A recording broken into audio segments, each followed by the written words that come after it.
नमस्कार दोस्तों। भारतीय राजनीति में एक ऐसा भूचाल आने वाला है जिसकी कल्पना शायद ही किसी ने की होगी। क्या विपक्ष के सबसे बड़े नेता राहुल गांधी वाकई भारत के नागरिक नहीं हैं? लखनऊ की एमपी एमएलए कोर्ट में 5 जनवरी से 8 जनवरी 2026 तक जो कुछ भी हुआ उसने गांधी परिवार की नींव हिला दी है।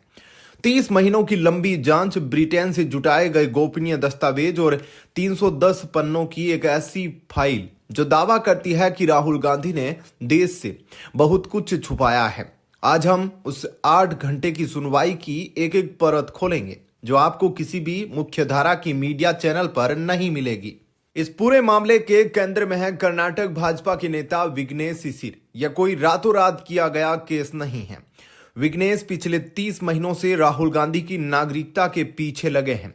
उन्होंने अपनी जान जोखिम में डाली। रायबरेली में उन पर हमले की कोशिश हुई लेकिन वो पीछे नहीं हटे।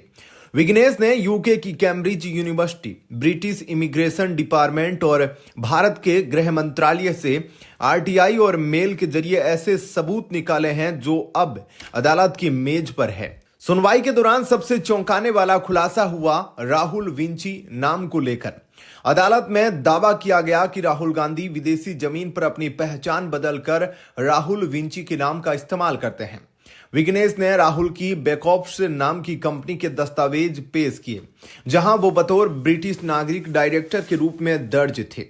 इतना ही नहीं, कोर्ट में यह भी आरोप लगा कि राहुल गांधी के पास एक ब्रिटिश पासपोर्ट भी है।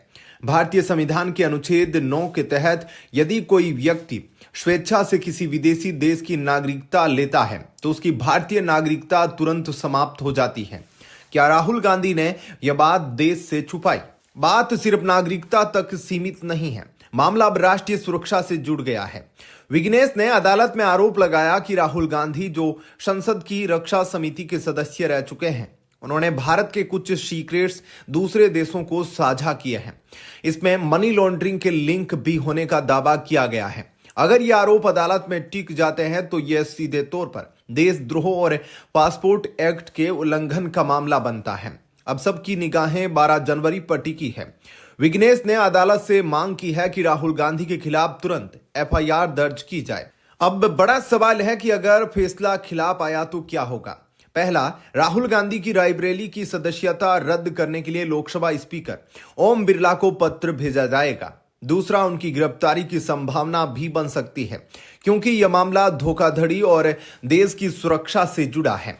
दूसरी तरफ राहुल गांधी ने भी अपनी सुरक्षा के लिए वकीलों की एक विशाल फौज खड़ी कर दी है जिसमें वकील सिब्बल और अभिषेक मनु सिंघवी जैसे दिग्गज शामिल हैं।